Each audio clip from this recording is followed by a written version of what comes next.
बिस्मिल्लाहिर्रहमानिर्रहीम। अस्सलाम वालेकुम व्यूअर्स, आपको होलिस्टिक वेलबींग के एक और एपिसोड में खुशामदीद कहती हूँ।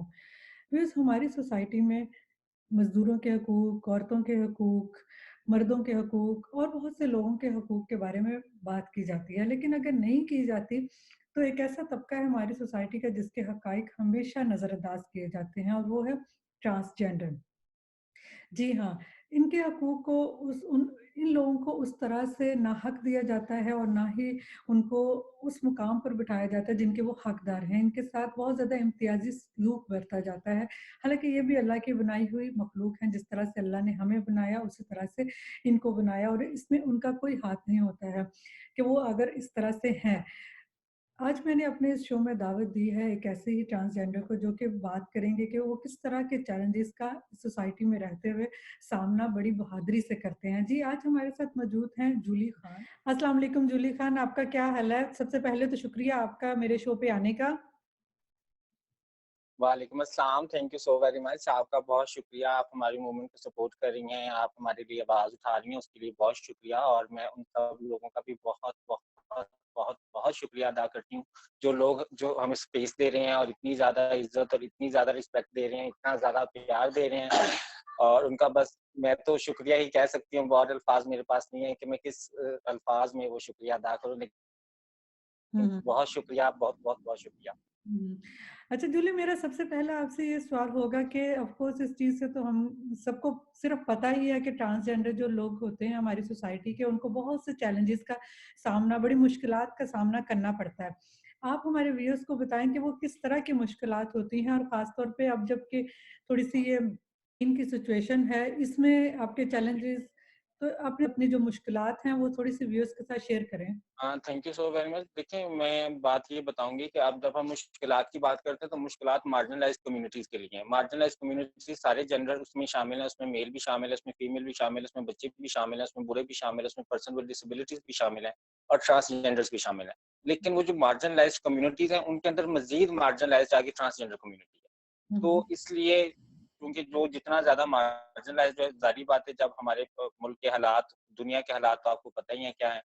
तो इस दुनिया के हालात में जब लोग मुल्कों की मौशियत बंद हो गई है, तो जो एक मुआशरे का सबसे पसमानदा तबका था, उसकी क्या मौशियत का और उसकी सूरत-ए-हाल, लाइवलीहुड का क्या होगा, वो हम खुद ही अंदाज़ा लगा लें। मेरा ख़्याल है कि मुझे अल्फ़ाज़ से बताने की ज़रूरत नहीं है। बिल्कुल। तो बाकी मसाइल हमारे शुरू से ही हमारे मसाइल जो थे वो एजुकेशन के थे, शुरू से हमारे मसाइल जो थे वो रोज़गार के थे, शुरू से हमारे मसाइल जो थे वो मुआशरे में इज़्ज़त और डिग्निटी के साथ, वक़ार के साथ मुलाज़मत के थे, कारोबार के मौक़े थे जो हमें नहीं मिले थे। अब जब सारा मुल्क बंद हो गया है, दुनिया बंद हो गई है, कारोबार बंद हो गए हैं, तो अब ये तवक्को भी नहीं है कि हम जाके कहीं कारोबार करें। तो अब ऐसा भी नहीं है कि हम कहाँ जाएँ और क्या कारोबार करें, मतलब कि अब एक तो होती है ना कि उम्मीद होती है कि 1 महीने बाद, 2 महीने बाद काम शुरू हो जाएगा, हुँ। वायरस चला जाएगा तो फिर से नॉर्मल ज़िंदगी बहाल हो जाएगी। लेकिन ऐसा नहीं है और हमारे पास क्योंकि कोई स्किल सेट भी नहीं है, हमारे पास अभी कोई बिज़नेस भी नहीं है, हमारे पास कोई ऐसी सेविंग्स भी नहीं है कि हम लोग उसको इस्तेमाल कर सकें। तो इसलिए ये हमारे लिए बड़ा टफ टाइम है जो हम फेस कर रहे हैं। हुँ, हुँ। और जूली, पेरेंट्स ओनरशिप के हवाले से आपके क्या ख़्यालात है? क्योंकि हमारी सोसाइटी ख़ासतौर पे उनके अपने माँ-बाप ही उनको ओन नहीं करते। उस पे कुछ थोड़ी-सी रोशनी डालें। ये देखें, ये सबसे जो ज़रूरी पहलू जिसको हमें हाइलाइट करना चाहिए और मैं चाहती हूँ कि मीडिया बार-बार इस चीज़ को हाइलाइट करे कि जैसे हम बार-बार ट्रांस को अप्रोच करते हैं इंटरव्यू लेने के लिए, हम ट्रांस के पेरेंट्स को अप्रोच क्यों नहीं करते? हम अगर ट्रांस के पेरेंट्स को अप्रोच करें और ये सवालात उनके आगे रखें कि आपको किस उम्र में पता चला कि आपका बच्चा ट्रांस है और जब आपको पता चला तो आपने इसके साथ क्या किया? और ये घर से कैसे निकला और जब ये निकला तो आपने इसको पूछा या नहीं पूछा? ये सारे सवाल अगर उनसे पूछे जाएँ तो मेरा ख़्याल है ये बेहतर जवाब हमें भी मिल जाएगा और मुआशरे को भी।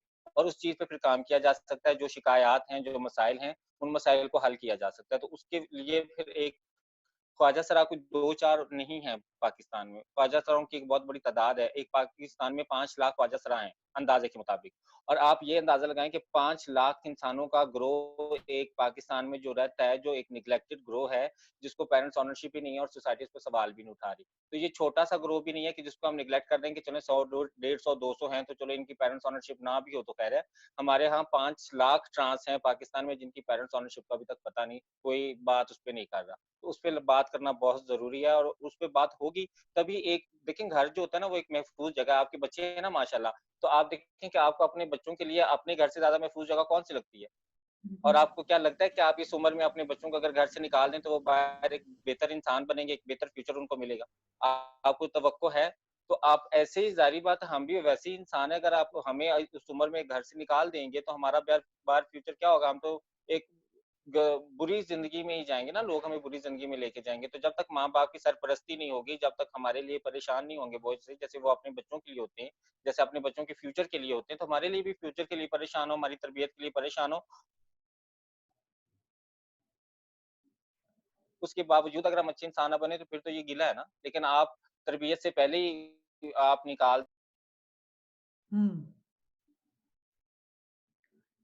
बिल्कुल, बिल्कुल आप सही कह रहे हैं कि जब आप बच्चे को पेरेंट्स से खुद ही अपने हाथ से पकड़ के छोड़ देंगे, तो फिर आप एक्सपेक्ट करते हैं कि वो अच्छे माशरे का, एक सोसाइटी का अच्छा हिस्सा बने। जी, बिल्कुल। बिल्कुल। अच्छा जूली मेरे आपसे एक और क्वेश्चन होगा कि 2018 में गवर्नमेंट ने एक बिल पास किया था जिसके मुताबिक कि अभी आप लोगों के आईडी कार्ड आप लोग एलिजिबल हैं जॉब करने के लिए, पासपोर्ट्स के लिए। तो क्या ये बिल ने आपकी किसी तौर पे हेल्प की अमली तौर पे कि ये सिर्फ़ बिल ही था जो कि पास हुआ?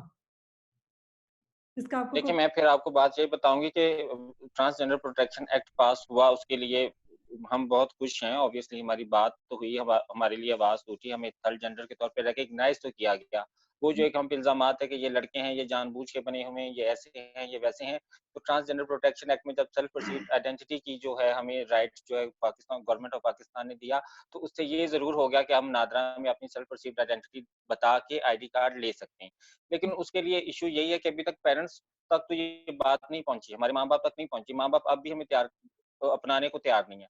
तो फिर ये एक्ट बेमायनी लगता है हमें, क्योंकि being a citizen of Pakistan मेरे पास right to vote, right to education, right to health तो पहले से ही था। सिर्फ नहीं था तो पेरेंट्स ओनरशिप और उसकी इम्प्लीमेंटेशन नहीं थी और वो अब भी नहीं है। तो बिल से अलबत्ता एक चीज़ बहुत जो पॉज़िटिव चीज़ है वो ये हुई है कि हमें थर्ड जेंडर जो है वो रिकॉग्नाइज़ कर लिया गया। मैं अपने थर्ड जेंडर के को जो है वो पाकिस्तान में बता सकती हूँ और ये कोई अब शर्म और शरा वाली बात नहीं है कि भी मैं शर्म करूँ क्योंकि इसको इस्लामी नज़रियाती काउंसिल ऑफ पाकिस्तान ने भी पास किया। उसने भी इसको पास करने का मतलब ये है कि अब हम एक शरई लिहाज से भी और पाकिस्तान में एक मुसलमान होने की हैसियत से भी एक पाकिस्तान के शहरी का हक रखते हैं, ख्वाजा सरा होने के साथ-साथ। हुँ, तो बिल्कुल ये अच्छी चीज़ है और बाकी जो आप मुलाज़मत की अगर बात करें कि मुलाज़मत का हक नहीं मिला तो अनपढ़ शख्स को आप मुलाज़मत आप कहें कि भई मैंने डीसी की नौकरियाँ अनाउंस कर दी हैं, लेकिन हमारे पास तबका सारा अनपढ़ है, तो उसपे तो फिर ये मुझे तो नहीं समझ आता कि इसका क्या मतलब है? आप नौकरी अनाउंस करने से पहले तालीम तो दें हमें। आपने तालीम दी नहीं और उसके लिए 14 ग्रेड और 15 ग्रेड और 18 ग्रेड की नौकरियाँ अनाउंस कर दी। उन्हें पता है कि जब तालीम ही नहीं है, एजुकेशन ही नहीं है, तो वहाँ पे क्राइटेरिया कैसे हम पूरा करेंगे? अगर 18 ग्रेड ऑफिसर के लिए ग्रेजुएशन एजुकेशन चाहिए, तो मेरी कम्युनिटी ने तो 8 मिडल भी नहीं पास की। तो हुँ, ये बिल्कुल मैं कहती हूँ कि जॉब्स देने से पहले एजुकेशन दें, जॉब देने से पहले इस बात को यकीनी बनाएँ कि किसी स्कूल, कॉलेज में कोई ट्रांसजेंडर हरासा करके नहीं निकाला जाएगा। पिछले दिनों सोशल मीडिया पे एक डॉल्फिन ट्रांसजेंडर हमारी पेशावर की, उसकी बहुत ज़्यादा खबर मंज़रें आम पे आई कि उसको स्कूल से निकाल दिया गया और हरासा करने की वजह से वो अपनी जॉब कंटिन्यू नहीं कर पाई एजुकेशन कंटिन्यू नहीं कर पाई। तो उसके बाद हमें पता चला कि बैतुल माल ने जो है इसे पीएचडी तक स्कॉलरशिप दे दी है। लेकिन मैं हैरान इस बात पे हूँ कि उसका मसला तो एजुकेशन नहीं था, उसका मसला तो हरासा करना था। वो स्कूल में पढ़ रही थी, कॉलेज में पढ़ रही थी और हरासा करने की वजह से निकाली गई। तो उसके हरासा करने के अमल पे कोई एक्शन नहीं लिया गया। उस कॉलेज से जाके दोबारा नहीं पूछा गया कि भई बच्चा आपके स्कूल से निकला है, हरासा करने पे आपने एक्शन नहीं लिया या उसको वापस एडमिशन नहीं आपने दोबारा उसे तालीम का हक दे दिया। तालीम का हक तो था उसके पास। हुँ। बिल्कुल, वही है कि सेफ्टी जो एनवायरनमेंट है वो प्रोवाइड नहीं किया जाता उसे आपको। तो हरासा होने से बचाना था जिसकी वजह से उसने तालीम जारी रखनी थी, तो वो तो उसे अभी भी नहीं बचाया गया। क्या उस कॉलेज से वो सवाल किया गया कि इसकी वजह से अपना तालीम, अपना जो है फ्यूचर बर्बाद करके छोड़ के चला गया और आपने उससे पूछा नहीं है, आपने उन बच्चों से नहीं पूछा जिसने उससे हरासा किया है। तो हुँ, मसला तो यहाँ पे ना हमें पहले सही मसला आइडेंटिफ़ाई करना होगा। हम ट्रांसजेंडर्स के लिए मसला कोई और है और हम आइडेंटिफ़ाई कुछ और कर रहे हैं। तो मैं चाहती हूँ कि बिल्कुल मैं कदर करती हूँ लोगों के जज़्बात की, लोग बहुत अच्छा रिस्पॉन्स देते हैं, लोग बहुत मोहब्बत करते हैं, बहुत ज़्यादा इज़्ज़त हमारी मदद करना चाहते हैं और अगर आप सच में चाहते हैं कि हमारी ज़िंदगी बदल जाए, तो जो सही मसला है जिसकी में हम निशानदेही करें, उस पे हम काम करें। हुँ, बिल्कुल आप सही कह रही हैं। इसी तरह से वही जो कहते हैं ना कि किसी भी बात की जड़ को नहीं वो लोग हैंडल कर रहे, वो जब बस तक हम तने काटेंगे, तने काटने से जड़ से तो फिर दरख्त उग आएगा। बिल्कुल सही कह रही हैं आप।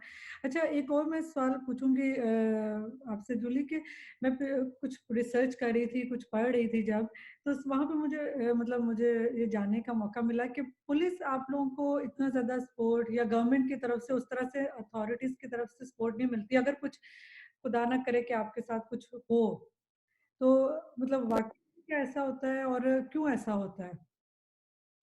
देखिए ट्रांसजेंडर प्रोटेक्शन एक्ट से पहले तो सेक्शन 377 सॉडोमी केस था जो हमें हुँ, हुँ। क्रिमिनलाइज़ करता था, ट्रांसजेंडर कम्युनिटी को। तो तब पुलिस उस सेक्शन 377 की बुनियाद पे आके हमें पकड़ती भी थी, हरासा भी करती थी, हमें आके हमसे बातचीत भी, रोकना भी। लेकिन जब हमारा ट्रांसजेंडर प्रोटेक्शन एक्ट 2018 पास हुआ, तो तब हमने पुलिस के साथ बहुत सारी ट्रेनिंग्स की। आईजी पंजाब के साथ बहुत ज़्यादा ट्रेनिंग्स की, पुलिस के साथ ट्रेनिंग्स की और थानों में जा के हमने बताया कि ट्रांसजेंडर जो है वो अब थर्ड रेकग्नाइज़्ड जेंडर है पाकिस्तान का, तो अब इसको क्रिमिनलाइज़्ड आप नहीं कर सकते। आप अब किसी ट्रांसजेंडर को देख के उसे मुजरिम नहीं कह सकते हुँ, कि ये मुजरिम है। तो उसके बाद बहुत ज़्यादा फ़र्क पड़ा। सेक्शन 377 जो था वो सॉडोमी केस था और ट्रांसजेंडर प्रोटेक्शन एक्ट से पहले वो हमें क्रिमिनलाइज़ करता था, इसलिए हमें पुलिस के हिरासत में होने के case, police case, violence case हमें ज़्यादा मिलते थे। लेकिन 2018 के बाद हमने चूँकि पुलिस ट्रेनिंग्स की, पुलिस ट्रेनिंग करने के बाद उनको सेंसिटाइज़ किया और जाके हमने हर पुलिस स्टेशन में बताया कि अब पाकिस्तान का थर्ड रिकॉग्नाइज्ड जेंडर है और पाकिस्तान के आईन में जो है वो हमारी जगह मौजूद है। तो उसके बाद से फिर जो है ये पुलिस वायलेंस केसेस कम हो गए और माशाल्लाह अब इस साल तो एक हमारी ट्रांसजेंडर है रीम शरीफ, उन्हें तो पुलिस में अपॉइंट किया गया है, पंजाब पुलिस में। तो ये एक बड़ी खुशाइन और साबित कदम बात है कि ट्रांसजेंडर्स को पुलिस में भर्ती किया गया है। तो मुझे उम्मीद है कि ट्रांसजेंडर के भर्ती होने के बाद आपको बिल्कुल भी जो है हमें वायलेंस केस पुलिस की तरफ से देखने को नहीं मिलेगा। हुँ, चलिए माशाल्लाह ये तो बड़ी अच्छी पॉज़िटिव साइन्स हैं। जूली सबसे आखिर में मैं आपसे क्वेश्चन पूछूँगी कि कोई ऐसा मैसेज जो कि आप हमारी पब्लिक को, हमारे लोगों को देना चाहते हो प्रोग्राम के एंड पे? हाँ, मैं यही मैसेज देना चाहूँगी कि ये एक नाज़ुक वक़्त है, ये एक नाज़ुक हालात हैं, हमें आप लोगों की मदद की ज़रूरत है, आप लोगों की सपोर्ट की ज़रूरत है और thank you so very much. मैं बहुत दिल से शुक्रिया अदा करती हूँ और मेरी सारी ट्रांसजेंडर कम्युनिटी भी बहुत दिल से शुक्रिया अदा करती है उन सब लोगों का जिन्होंने हमें सपोर्ट किया, जिन्होंने हमारे हक के लिए बात की, जिन्होंने हमें इंसान समझा, बहुत-बहुत-बहुत शुक्रिया। लेकिन मैं जाते हुए यही कहूँगी कि हम लोग अच्छे इंसान हैं, हम लोग बुरे इंसान नहीं हैं। एक दफ़ा हमारी तरबियत करके देखें, एक दफ़ा हमें मुआशरे में जगह दे के देखें, आपको इंशाल्लाह अच्छा मुस्बत नतीजा ही हम देंगे। हम मुआशरे के लिए फ़ायदेमंद भी साबित होंगे, हम नुकसानदेह कभी साबित नहीं होंगे। तो हुँ, हमें अपना के, हमें तरबियत दे के, हमें अच्छी जगह अच्छा लाइफ़स्टाइल अगर दे के देखें, तो आपको इंशाअल्लाह ताला हम लोग मायूस नहीं होने देंगे। हम कभी भी आपको कभी भी किसी जेल में कोई ख्वाजा सराह नज़र नहीं आता। इसका मतलब कि ख्वाजा सराह मुजरिम सिर्फ़ के इंसान नहीं है। तो हम लोग ये सोचना बंद कर दें कि ये पता नहीं मुजरिम है, ये पता नहीं ये क्या चीज़ें। तो आप हमें अगर अच्छी तरबियत देंगे, तो हम अच्छे इंसान बनेंगे, हम अच्छे इंसान बनेंगे, तो मुआशरे के लिए फ़ायदा बनेंगे। बहुत शुक्रिया आपका, बहुत सा ख़्याल रखें। Thank hmm. You so much. Pakistan ज़िंदाबाद। अल्लाह हाफ़िज़। बिल्कुल। अभी हमने व्यूअर्स बात सुनी जूली खान की और बड़ी अच्छी उन्होंने हमारे साथ बातें शेयर की। अब हमारे प्रोग्राम का टाइम ख़त्म हो गया है व्यूअर्स, लेकिन इससे पहले मैं हमेशा की तरह एक अच्छी बात शेयर करते हुए अपने प्रोग्राम को छोड़ूँगी कि व्यूअर्स हम लोग हुकूकुल अल्लाह का तो बहुत ज़्यादा ख़्याल रखते हैं, लेकिन जहाँ पे बात आती है हुकूकुल इबाद के हवाले से, वहाँ पे मोस्टली हम लोग अपने पिक एंड चूज़ पे जा रहे होते हैं। हम चाहते हैं कि हम अपने ऊपर डिपेंड करते हैं कि अच्छा कुछ लोगों के साथ हम अच्छे बन जाते हैं और कुछ लोगों के साथ हम अच्छे नहीं बनते हैं। तो यहाँ पे आप इस बात का ज़रूर ख़्याल रखिएगा कि हकूक़ुल इबाद में सभी लोग आते हैं। ये भी अल्लाह की बनाई हुई मखलूक है, इनके साथ भी आप रखें, इनके साथ इनको कोई भी इस तरह का इम्तियाज़ ना बरतें। दुआओं में याद रखिएगा, खुश रहिए, खुश रखिए। अल्लाह हाफ़िज़।